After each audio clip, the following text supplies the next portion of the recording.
listening to the AZ Wildcats podcast. I'm Mike Luke, joined by Jason Scheer. All right, we got a lot to get to. We're going to talk conference realignment, Arizona basketball, Arizona football, Salpointe.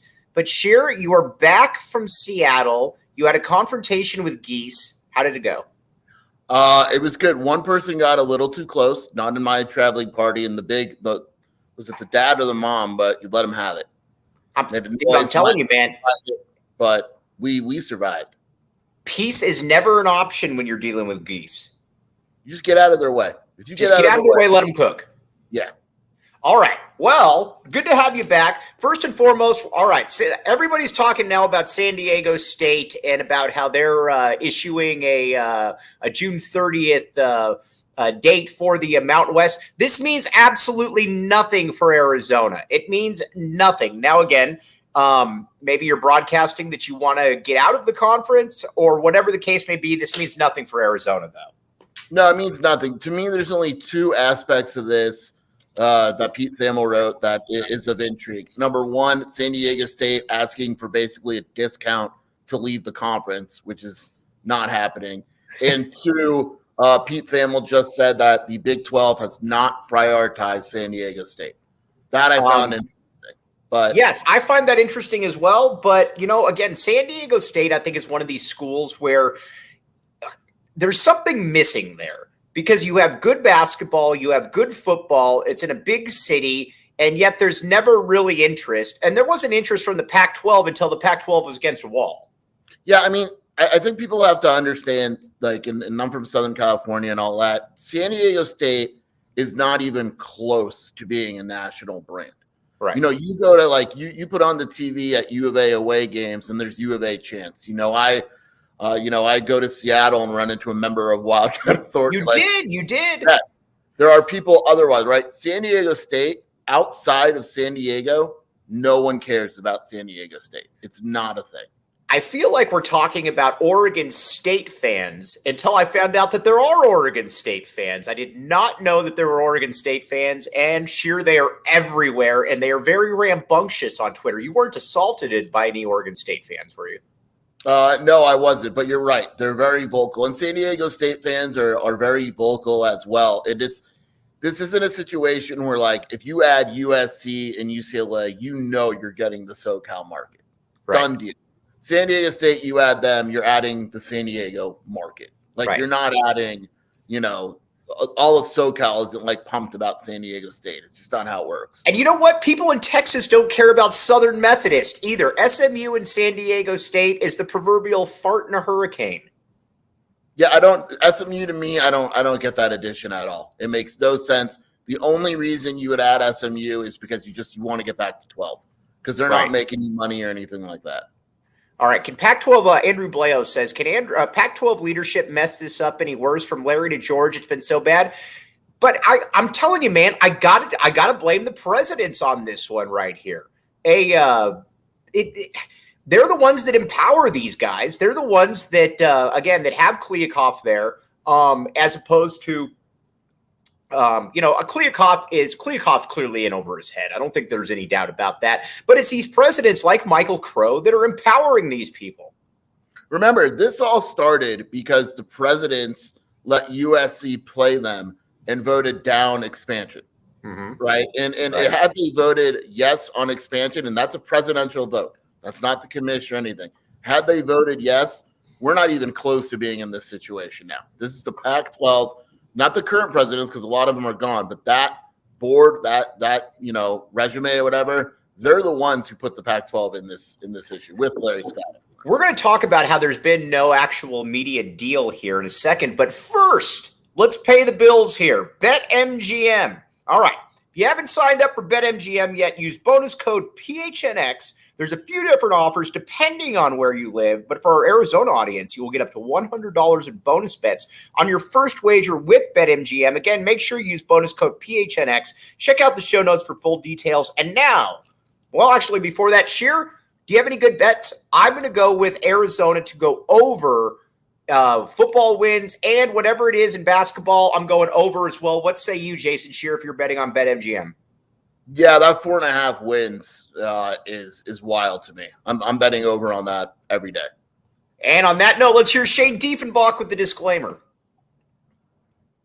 Disclaimer, 21 plus to wager. Visit betmgm.com for terms and conditions. U.S. promotional offers not available in Washington, D.C., Mississippi, Nevada, New York, and Ontario. Gambling problem? Call 1-800-GAMBLER. Colorado, D.C., Illinois, Indiana, Louisiana, Maryland, Mississippi, New Jersey, Ohio, Pennsylvania, Tennessee, Virginia, West Virginia, Wyoming. Call 877-8-HOPE-NY or text HOPE-NY 467-369, New York. Call 1-800-NEXT-STEP, Arizona. 1-800-522-4700, Kansas, Nevada. 1-800-327-5050, Massachusetts. 1-800-BETS-OFF, Iowa. 1-800-270-7117 for confidential help, Michigan. Oh, we got a cool announcement right here. Andre Veras, Scheer, you owe me a subscription. Another one I brought over here. Yo, Mike and Jason, our baby arrived this morning. She's sleeping through your interview.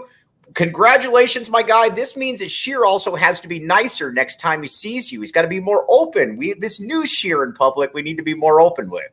Shelby's laughing because we met Andre Veras together. Congratulations, Andre. That's awesome. Shelby says congrats, too. She's got a big smile on her face. She says Andre Veras is the man. She's suggesting Mike babysit whenever you need it. Mike's great around babies. I will not babysit, but you know what? I will wish you well. All right, let's talk about Arizona basketball. We'll get back to realignment. Kylan Boswell made the U19 team. This is a big deal. Kylan Boswell, I believe, as the season gets closer, I'm of the opinion that Kylan Boswell needs to be the best player on this Arizona team. I'm glad that he made it. I'm also a little surprised that this guy, Cody Williams, who Jason Scheer is not a fan of, made the U19 team. I don't get it, Scheer. I thought he was in Arizona good. I love the fact that you say this and completely ignore that Tad Boyle's the head coach of this team. Don't hate the player. I'm trying to remember. Didn't Sean Miller cut someone? He cut TJ Leaf. That's what it was. And then TJ Leaf decommitted. Yes, he cut TJ Leaf, which was a ballsy move. Yeah, look, Cody's not bad. I didn't say Cody was bad, but Tad Boyle's not cutting Cody Williams. On Boswell, it's a big deal. I mean, there are some pretty good guards on that team, and it's a good opportunity. I know some people are worried and feel like because of the new roster, he should be back in Tucson, but he will be back and on the international trip, which is when that bonding and playing together and all that is going to happen. To me, it's a big win for Boswell. It's a huge win for Boswell, and physically, he's ready to do this. The weird thing about him is, yes, I know that he's only 18 now, but he's got the body of somebody that's 27, 28 years old. He's naturally a thick dude. Now, Boswell is going to average 13. Andrew Bleo says Boswell is going to average 13 a game, and the national media will start talking about him. Just watch. I am going to say that he's going to average a little more than that. I am going 14.5 points, 5.5 rebounds, Jason, or 5.5 assists, Jason Scheer. I'm just glad that someone said he's going to be averaging 13 because that is a very realistic, solid number as opposed to, he's going to average 28 and 5 while shooting 60%. I think 13 or 14 points is probably where it's at. I would be pretty surprised if he averaged less. I wouldn't be very surprised if he averaged more. If he averages less than 13, I think it's an issue. Okay, now look at this. Jervis Williams, our guy Jervis Williams, he says, but Kylan isn't going to start next year. You're making fun. You're doing a silly right there because we know that he's going to start. Or Rodrigo Diaz VVR, how much will he average against Princeton? You're an ASU fan, dude. We at least get to talk about the NCAA tournament around here. Buzz off. But we appreciate you watching. Back the A, Derek Pivko entering the conversation right now. We also got great news here. Guess who also is a finalist for possibly the U19 games? Jason Scheer. Who? Come on. Philly B. Philly B, baby. Philly B. Representing Serbia. Right. Now, Philly B coming home, man. I'm telling you, dude. What happens if, he plays for Serbia and he averages, 20 points a game? Well, at that point, you got to play him. Or it's a real condemnation. Oh, no, I'm not going there. I know what you're going to say. Yeah, Philly B, though. We're all in on Philly B. Do you have any insight? Can Philly B make this squad? I have to reach out to my Serbian contacts. I have no Serbian contacts. That's all right, though. But now that this roster's set, we've got I believe now that this is I was talking about this earlier in the week. I believe it's a Sweet 16 or bust. After that, everything is good. I believe this team should be able to get to the second weekend. I believe it checks off all the boxes as far as toughness, ball handling, shooting. You got some of the you got some issues out of here. I'm all in on, I believe, Sweet 16 or bust, Jason Scheer. Yeah, I would agree with that. I think that it has a high floor and a high ceiling. And I think that this team is probably going to start the season better than people think, which is what a Tommy Lloyd team does, where it goes into a Maui or whatever, and no one's really thinking they win, and then they just beat the crap out of everyone, like last year pretty much. Right. I think that probably happens again.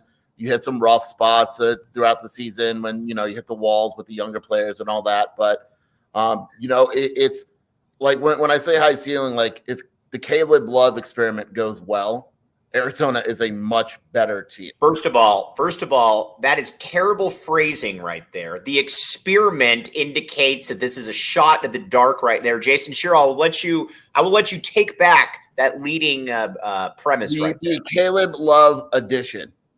If it goes well, then obviously the ceiling is much higher because he's got talent. If Morauskas comes in and there's no growing pains or little growing pains, Arizona is better because of it. But there's also the flip side. But, if things go well for Arizona, it has the potential to be a very good basketball team. And honestly, when you look around the country, and we talked about this, Kansas is generally viewed as the preseason number one right now. I personally think Duke has a better roster, but I get the questions because of John Scheer, second-year coach. But if you just look at Kansas's roster, where you've got while you look it up, I've got it memorized here. DeJuan Harris, KJ Adams, McCullar, the big white guy from the Big Ten, Dickinson. That doesn't. I like Arizona against that team. I think Arizona. I don't look at rosters and go, that team's winning it all. Like, right. Kansas to me is a very solid roster. I think if everything, like I talked about everything going well for Arizona, if everything goes well for Duke, I think that's probably the best roster in America. Yeah. And we're going to find out very early about that, though. And let's talk about those matchups there a little bit. Going into Cameron Indoor Stadium right there is going to be a treat. First of all, up front, you're going to need big games out of the peaks, the two starting peaks right there. Umar Ballo has got to be a leader of men against Philip Kowski. And obviously, Kashad Johnson needs to make his I think that game's going to be decided in the front court, Scheer. Yeah, that's going to be fun as heck. It's just – There's a lot of fun games, and it's funny because someone close to the program said we're going to get this weeks ago. They said we're going to get this right, and then we're going to go and beat Michigan State, and everyone's going to realize all along what our plan was. Basically, it was a lot less clean than that. But right. Basically, they like this roster. The coaching staff legit. It's not blowing smoke. The coaching staff really likes this roster. This is the second best roster he's had. Yes, because when you look at a guy like, Kyle Filipowski, like you mentioned, I'll take Kashad Johnson defensively on him. Right. And he's not an overwhelming – nobody – the thing about Duke, and again, it's very good talent across the board, but I don't look at any position with Duke and say, man, Arizona's got no chance at that position. That's where I'm at with Arizona. Yeah, I don't look at the Arizona roster and say, man, this is where they lost that game. Right. Shooting guard, forget it. They have no chance there. Yeah, that's just the way it is. Oh, by the way, real quick, also, since we're talking about the Four Peaks right here. Now, here's the deal. Four Peaks. Check out Four Peaks Brew or Four Peaks Pub to keep up with the latest at Arizona's hometown brewery. Must be 21 years or older to drink Four Peaks. Please drink responsibly. And Dylan Anderson. We already got a Dylan Anderson question in here. Derek Pivko's being silly. He says, did Dylan not make the under-19 team? You want to know why Dylan didn't make the under-19 team? Because he's 19. That's why he didn't make it, Scheer. Unbelievable, the disrespect Dylan gets. Oh, but you've been a perpetrator of this from the beginning, though, Scheer. I like Dylan. I don't think he's that good of a player, but I like him. All right, you're lost then. All right, now let's talk about Pauly M. I am generally a little skeptical. I'm like Rich Carrillo. I am a little skeptical generally of the instant impact of the international player. I think Pauly M is going to be that seventh dude, though. I do believe that Pauly M will come in, and I think that he's going to play on the perimeter, I think, or at least he's going to be kind of a combo. He's going to shoot some threes. I think he gets about 12 to 15 minutes per game. I think Pauly M competes for more than that. I would say 15 to 20 range. 15 to 20 range right there. Now, do you think he's going to be strictly on the perimeter? No, not at all. All right, you think he's going to be waging war down low? Pauly? Yeah, I think he gets his minutes at the 3 and the 4, mostly at the 4. All right, I think he's in a competition with Henry. Like if Henry doesn't play well, he's losing minutes to Pauly. Done deal. I think that's the competition we're looking for. By the way, I love how we agree that Pauly M is the name, correct? We got Philly B and Pauly Philly M. B, Pauly M, Dylan A. Dilly A. Umi B. No, right. We got a lot of different. Oh, I saw Umar Bello. I meant to say this. I saw Umar Bello last week at my favorite Jamaican restaurant in Fort Lowell. Check it out. You might see him right there. Now, Pauly M. Now, but people I've seen on your board, people are saying that they're like, could this be the second coming of Lauri Markkanen? No, we're not going there. Lauri Markkanen was a top 10 pick. Yeah, it's not even a good comparison. They don't play alike at all. Right. Pauly is I think he's more physical than people probably think. He's not as smooth as Lauri was smooth. Like It was like he played like a guard. Pauly just doesn't play like Lauri did. But I mean, I think Morauskas is more ready than Henry was at this. But international prospects, you don't know. You just don't know until you see him play. Like I could tell you and sit here and say, yeah, I think Morauskas is going to play 15 minutes. But when the going gets tough, we don't know. Like with Henry, he really struggled mentally. That was his biggest struggle was, okay, I'm not dominating competition anymore. And then all of a sudden he's just checked out because he's struggling and you've lost him for the year. Like we just can't see that's going to happen. I think Henry is vital to the front court because Henry to me is the only player that can really provide and again, I haven't seen Mount Crevis, but Henry to me is the only guy that has a real shot blocking prowess to him or a shot altering prop because you can tell it kind of comes naturally to him. He can swat shots here and there. I would really, really like to see him take the bull by the horn there and become an 18 to 20 minute per game guy here. Yeah, and that's like one of the things I was talking about earlier. If Henry all of a sudden reaches that next step and becomes the player that a lot of us thought he would be, like this is a guy that not many national people or even local people are really counting on very much because he didn't have a good year. Well, all of a sudden, if he's playing 20 minutes, he's a mismatch issue. Like there's not a lot. Like if he's playing well, he's his ability to stretch the floor is tough for a lot of centers. He's too big for a lot of opposing fours. Like Arizona, all of a sudden, the flexibility they have with their lineup, if he's playing well, poses major mismatches for opposing teams. Here's the power of Scheer and the hype machine right here. Cosmic Contrarian, our guy. D. Anderson will be a good player at GCU when he transfers. Jerk. And Vasar will be very improved. Scheer, I blame that for you. You've poisoned the well for Arizona basketball fans. Dylan, I'll just say this. I don't do the transfer thing, but I'm really curious to see Dylan's trajectory. Like he stayed this season. I don't think he's going to play very much. We've both said that we think Dylan should redshirt, but is he willing? Like patience this year has to be patience next year. In other words, if you're going to be patient, I like that. But if you're going to be patient this year just to leave, it makes no sense. Like you're basically to me coming back. It should have been like a 2-year mental agreement. Like I'll come back. I may not play very much, but my junior year, whatever it may be, I'm going to play. Right. All right. Now we're going to talk a little recruiting and we're going to move back there. We're going to be up at the Section 7 this coming week. A little bummed one player is not going to be there. But it does sound like Carter Bryant will be there. We're obviously going to be watching Carter. What I would like to see from Carter and then I'd like to see from Carter and then we're going to talk about some of the other players Arizona's going to be looking at is just to be more assertive. He's such a good player. He can do everything out there. He lets the game come to him. I'd like to see him kind of, well, I'll just use that term again, take the bull by the horn right there up at Section 7 with us watching and Bruce Pascoe. Yeah, I'm excited. Carter Bryant it's a very different situation for him. Centennial is a much higher level team than he's used to. He's going to be playing in the top division at Section 7. We know how he played in Phoenix, EYBL when we saw him. I would love for Carter Bryant to, and it's a relatively new team, so you never know. But I would love for him to come in and be not even dominant, just look really good. Just have a strong weekend. We had his father on the show earlier in the week while you were out of town, and I asked Deshaun about him, his father, and I said, what's your guys' plan as far as the NBA? And a lot of times they give a canned answer where you can just basically tell that it's like, well, we just want to get him out the door and get into the NBA. I thought he was very honest though when he said, we don't really have a plan on this one. He said, we've gone this far in life. If he needs to stay a year or two more, or whatever the case may be, I could see Carter Bryant being a 2-year guy. I really could. Now, I'm not saying that but I could see that. I don't think Carter's one and done. I mean, Right. We've seen guys leave after their first year that have no business leaving after their first year.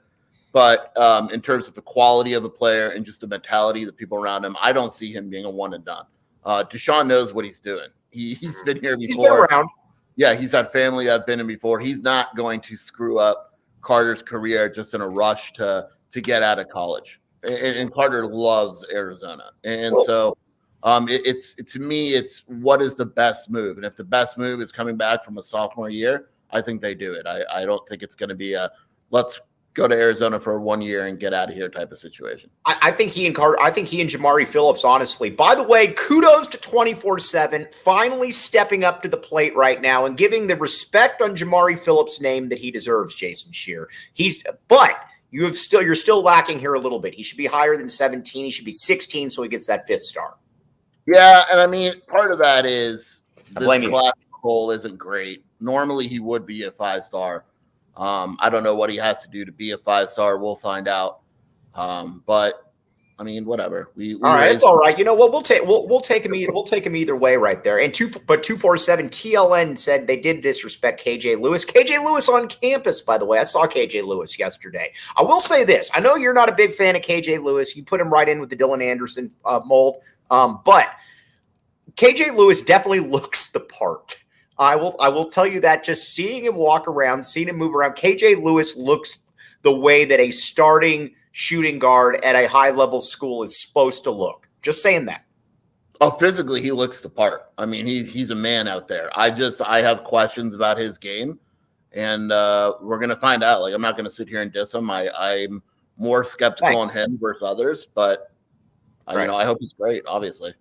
All right. Tony Clifton being mean. Where's the photo, Mike? I don't take photos of everybody, just Dylan Anderson that one time. And I learned my lesson right there. I do believe Cosmic Kyre 2.0, what I believe that his career progression needs to be like, what he needs to look at is Jalen Clark. Kind of doesn't play a ton as a freshman, moves into the rotation as a sophomore, becomes a starter and an impact player as a junior. That's what I would like to see KJ Lewis be. I believe he has higher upside than Justin Kyre. Yeah, I think he definitely has higher upside than Justin Kyre. Kyre kind of was what he was throughout his career. I don't see Lewis playing much as a freshman. To me, that's more of a sign that something probably went wrong, not because of Lewis, just because of what the depth charted roster looks like. Plays some sophomore year, and by junior year, he's pushing to start. I think that's the ideal curve for his career. But again, in this day and age, the transfer portal and all that, he has to stay patient with the process. Speaking of sensation with speaking of my call, yeah, Udafo, you did. I'm telling you, man, that's why you got to hop in here more. By the way, open invitation to come on the show. By the way, Circle K, Scheer, we had somebody tag me in a post today in Ireland, Circle K. That's how big the Circle K Back the A movement is. They have expanded into Ireland because of the AZ Wildcats podcast, obviously. Now, Scheer, be honest, when was the last time you've been to Circle K? It's been a little bit because I was on vacation, but there were Circle Ks in Seattle. Now, did you look at them like the meme with the guy behind the tree in the yellow suit? I was just very anxious to get back so I could go to Circle K. All right, now here we go. Make sure you're not missing out on all this great stuff. Right now, text PHNX to 31310 to join their SMS subscriber club and get a buy one, get one free offer on a 32-ounce Polar Pop. Come on, man. Who doesn't like Polar Pops? I know nobody that doesn't like Polar Pops. CircleK.com/store locator to find Circle Ks near you and Tap and Bottle. Tap and Bottle watch parties. All right, we're going to have these here coming up for football and for basketball for all away games. You know the drill. Head downtown. Again, I can't tell this enough. Scott and Rebecca, these are the people you need to support. These are salt of the earth people. They're local. They're taking over Tucson, and that is a good thing for Tucson. And that's the reason that one of the reasons Tucson's a much cooler city than Phoenix. Check it out, Tap and Bottle or the Northwest Side. By the way, Scheer, you did say as you were texting driving home that Phoenix sucks. You did say this. Well, they're redoing the freeway. It's a disaster. FYI, if you're going up to Section 7, good luck. It's a disaster. And yeah, Phoenix just we were driving through this part and it just sucks. All right. Now, we got to talk about other recruits at Section 7. One guy that I really like, that I was keyed into by somebody who knows more about stuff than I do, is Braden Burries. 2025 point guard out of California. He's got an ASU offer, but what does that mean? I believe he's got a UConn offer as well. I would like to see Arizona offer this kid. I think that he's a pretty surefire good. I don't know what his upside is, but I do believe that he would be a nice little bridge between, say, Jaden Bradley and when Jason Gardner Jr. theoretically would get here. Yeah, to me, he's more of a shooting guard. He blew up yesterday. So yesterday was the first day that you could call 2025 players, and Washington, Cal, UCLA, and St. John's all offered him yesterday. So he's clearly and I would expect your boy. I would expect him to get more offers. He's an interesting player because he's got an odd basketball body. Yeah, he has an odd basketball body, but at the end of the day, he can really score. He's friends with Carter Bryant. I think if Arizona offered him, they'd be right there for him. Maybe that's one of the reasons why they haven't offered him yet, just because of the way they work. But yeah, he's a guy where I definitely will have my eye on him coming next weekend. All right, who else are we looking at right now? I mean, there's a lot of dudes. There's a lot of talent in that 2025 class in Southern California, and they're pretty much all going to be in Phoenix. Dallas Washington is a forward 2025 out of Santa Margarita, I believe, who's intriguing. Jayon Pitt, 2025. He actually goes to Dream Christian. Is that what it's called? Yeah, Dream Christian. Yeah. Long athletic. He's a guy that's blowing up. He plays with AZ Unity with Cam Holmes. Cam Holmes is another guy that's where I was going next. Cam Holmes. Cam Holmes is the player that I think I get a lot of fans. Look at me, a little subtle brag right there. I get people that do ask me from time to time, who in state should I really look at outside of Koa Pete? And Koa Pete, no duh. Now, I am surprised you like Koa Pete, because he goes to Gilbert Perry. Generally, with Dylan Anderson and Cody Williams, you don't like those guys. I like Koa Pete. I love Gilbert Perry. Gilbert Perry for life. All right, so he is able to transcend the dislike for Gilbert Perry, and you're like, all right, I like him. There's one, without dissing my fellow coworkers, there's one write-up out there I still love. On your next show, when I'm not on there, read the Koa Pete write-up. You know, I will. Yeah. I will. No, don't worry. I got you. Right there. And by coworker, he's not talking about Cody James Martin. No, a fellow website on the network. Yeah. And there is part of it where, if you look at Koa Pete, he's gained weight in a good way. He is a large man, right? Mm-hmm. And so you do wonder physically how that translates to the next level, because in high school he's just too big and strong for all these kids in Arizona. I mean, there's no one about it too is that he goes and he dominates at national competitions. That's something when you're holding your own against the Boozer brothers. Yes, it's good.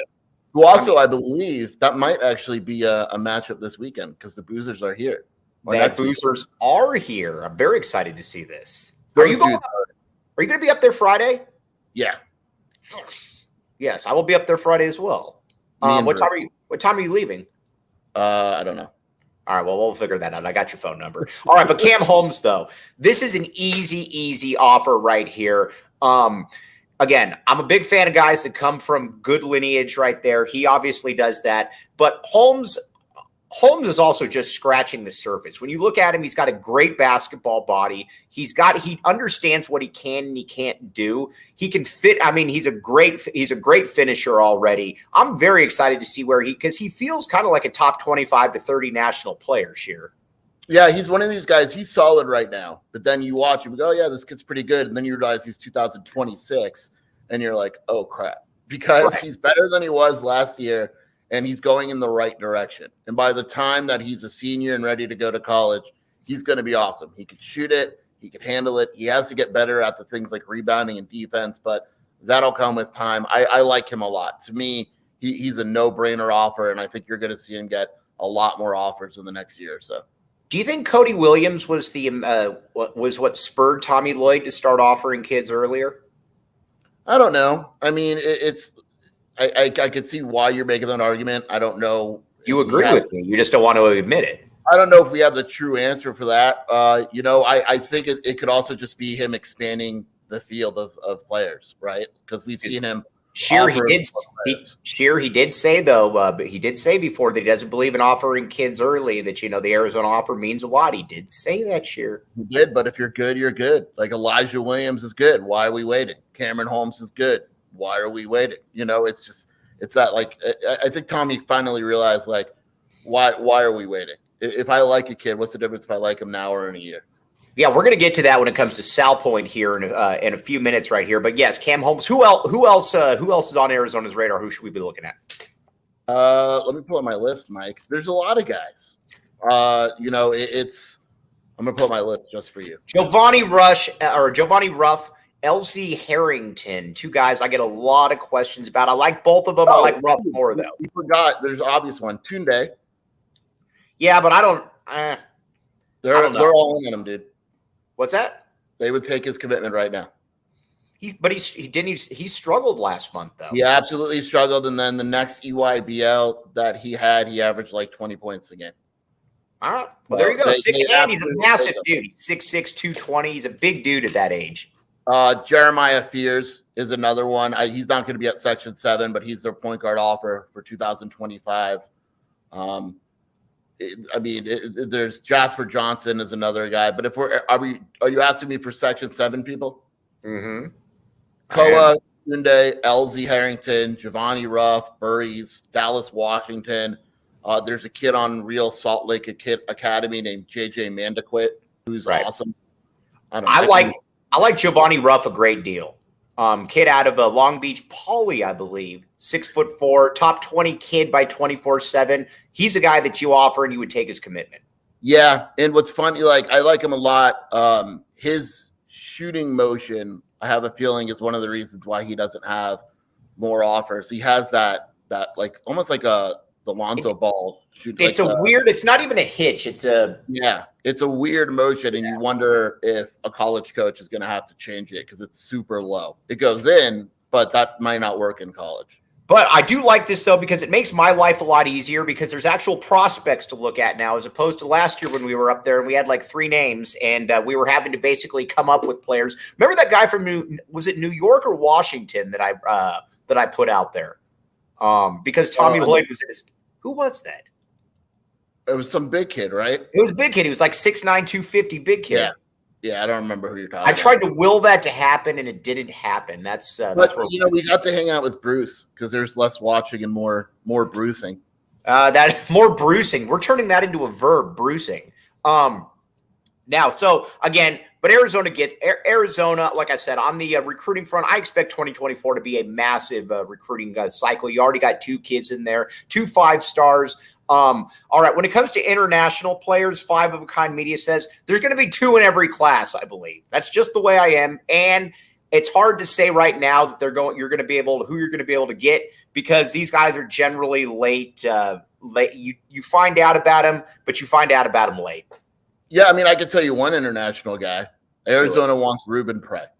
But everybody does. Right. Everyone wants Ruben Prey. He's a teammate of my guy, Conrad, who Mike hates. But, look, if Conrad helps with Ruben Prey, you would take Conrad every day of the week, right? Well, so who does Philly B help us with? I don't know. There's got to be a connection. Philly B helps you win. When Philly B drops 20 for Serbia, you'll see. Can you stream those games? Oh, yeah. I've got to think they're, yeah.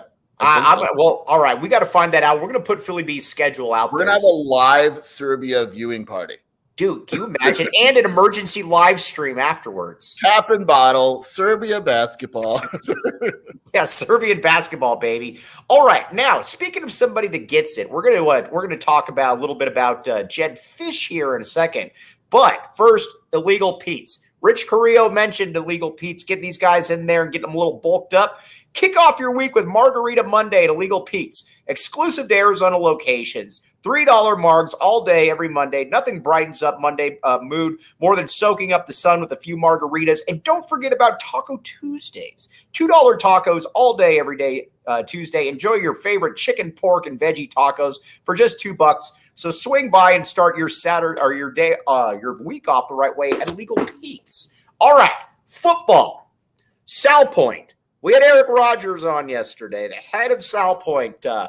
By the way, Salpointe has, and I believe the Arizona Republic just put this out. Salpointe has the best defensive line in the state. I've never seen that in my entire time covering a Tucson team having the best D-line in the state. And guess what? It is the best D-line in the state. You got Elijah Rushing. You've got Keona Wilhite. You've also got Luis Cordova, who has an Arizona offer, but it's not a committable one, so it doesn't really count. Then you got a freshman that was just offered as well. You've got 4 or 5 kids that are going to play Division I football on the defensive line at Salpointe. That is awesome, Scheer. And Jed Fish is recruiting them accordingly. I like this. Yeah, I mean, we know how good these guys are, but I think the bigger story is Arizona knows how good these guys are, right? And that sounds funny, but we both know the previous coaching staff was way behind. I mean, Will Hite's on campus this weekend, taking his official visit. They're going to pull out all the stops. It's obviously not easy. You know, UCLA, Washington, others aren't involved. You know, you kind of want to get as much momentum now as you can because he feels like a national recruit waiting to happen. I get full credit for him, correct? Because I've been telling you about it for about a year. You were on him very early, very early. You got Rushing. They're offering 2026 kids. You know, Desmond Roebuck out of Marana, they've already offered as well. He was on campus this past weekend. Yeah. They know what they're doing. If you are local, Marana, Tucson, and you're good enough to play, they're not waiting. They're offering you, they're recruiting you aggressively. And see, that to me is the key. When you're at Arizona, this isn't a news flash. When you're at Arizona, it's not the easiest school in the conference to recruit at. It's just is what it is. So when you get Division I players in Tucson, you recruit them and you show up at the schools that matter. It's not, and I was talking with the coach off record, and he told me honestly, he's like, we could have 7, 8 D1 kids on this roster, not necessarily playing, but currently at Salpointe. You've got that kind of potential right there. You go there. You don't say, well, we showed up in the helicopter. I sent DeMarco Murray out in his skinny jeans to hang out with them for the day. You don't do that. You show up there and you make it a priority, and Jed Fish is doing this. I like it. Here's my thing. If you take a local kid and he's not that great, what's the downside? Right? You took a local kid. Everyone's going to love him because he's local. And maybe it even helps you with that school a few years down the road. Right. But you don't ignore it. Like, even if you don't think you're getting Bijan Robinson, you should have a guy there. Like, what's the drive from Salpointe to the U of A? About 7 minutes. Right. Have a guy there literally as much as possible. Even if it's a 10-minute drop it. Right. Hey, Bijan, we want you, blah, blah, blah. And then you leave. Right. Because it takes no time. And Jed Fish, it's a lot more than 10 minutes. They're a lot more aggressive than that. But it's like, what Will Hite has been doing. It's not a lot more than 10 minutes. Oh, no. Oh, I thought you were talking about the distance. No. Go ahead. Yeah. No. But like, Will Hite has been at how many Arizona practices? Right. Rushing 2. Like, you have an open invite. You want to come to Arizona? We're dropping what we're doing, and we're making ourselves available. And the previous staff just didn't even consider that. Well, yeah, and the thing about it, by the way, did you see those Will Hite highlights they put out from the Arizona camp? Looked very, very good, Scheer. I did. All right, my guy right there. We like this a lot. Now, I think there's going to be a flood of commitments here with Arizona football. One thing I'm going to tell people is this. Almost all these kids are going to be 3-star kids, but you've got to remember, too, that this staff at this point, I think, has such how do I put this? Such credibility when it comes to evaluating kids. I mean, you just look up and down this roster of guys who are 2 or 3 star kids that are good, that should have been better than that. And so when I see who they're offering, and if they're 3 stars and they're big, cool, man. I trust the staff's judgment. And generally, these kids, even if they're low 3 stars, they've got an offer from an Oklahoma State. They've got an offer from a UCLA, something like that. It's not Tulane and St. Mary's or whatever. Well, that's the biggest thing to me is when you look at a 3-star, don't look at the fact that he's a 3-star. Look at his other offers. And there's going to be exceptions. Like I know Matthew Lotto, the offensive lineman out of Apollo, he's coming to Arizona, right? His other 2 are Colorado State and Utah State. But Arizona loves him, and he's in state, so it's probably a little bit different. But when you look at like the 3-star guys, like Arizona offered Caden Butler, 2025 kid, whatever. But he's already got like an Oklahoma State offer, right. Kansas offer, or this, right? That's what you look at. Look at the offers. If you're going against, Alabama State and, UTSA, there's an issue, right? Right. Now, if you're going against if you're recruiting a 3-star and they have other Pac-12 offers, whatever, right? It's I don't care that they're a 3-star. I know that other Power 5 schools want them too. Yeah, and BCAT, I think, puts it well. He says the coaches have a high evaluation skill, and I think that's the best way to put it right there. But you know what also helps is that they have an entire staff worth of people that actually recruit. And they have a staff worth of people that actually evaluate, which is a departure right there. It's not just 3 people right there. It's an entire staff. And that, to me, is where it makes it a massive difference here. And credit to Jed and credit to Dave Hickey for giving Jed what he wants. And Jed has basically gotten everything he wants. They have a director of player personnel. They got recruiting guys. They got a recruiting strategy guy. Their recruiting department is as big. No, it's bigger than this school has ever seen, and it's not even close. And Jed has asked for it, and Jed has been given it. All right, so who do we ultimately credit for that again, though, Scheer? I didn't get that. President Robbins. No, Dave and the football staff love each other. Jed loves Dave. Dave gives everything that Jed needs. Dave is there for it. All right.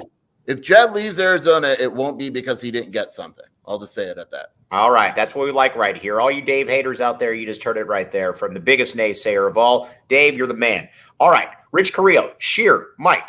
The Cats' defense will obviously be better. Well, it can't be worse in 2023. How many points per game do you think the defense will surrender? I feel 28 is the cutoff to win 6 to 7 games. I'm with that. If Arizona can give up 24 to 28 points, I believe Arizona can win 7 games. I think that's a good line right there.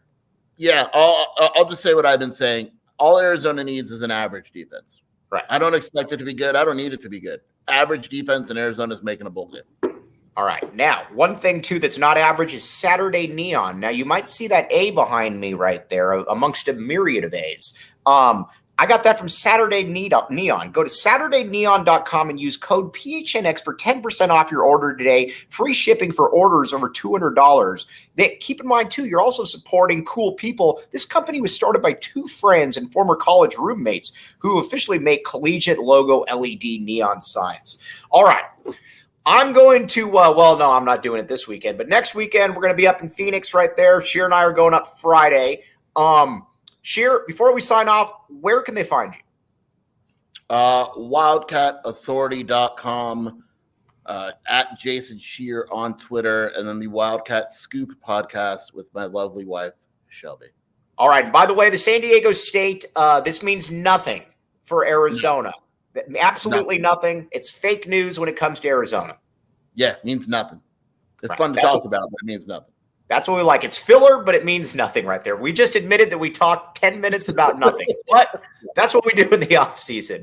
As always, appreciate all of you guys hopping in right here. We will be back with you Monday working on Jack Murphy, a leader of the Back the A movement behind the scenes for this coming week. For Jason Scheer, happy Father's Day, by the way, Scheer. Thank you, Mike. Send your dad the best, too. All right, you got it. Back the A, baby. We'll be back with you on Monday. You've been listening to the AZ Wildcats podcast.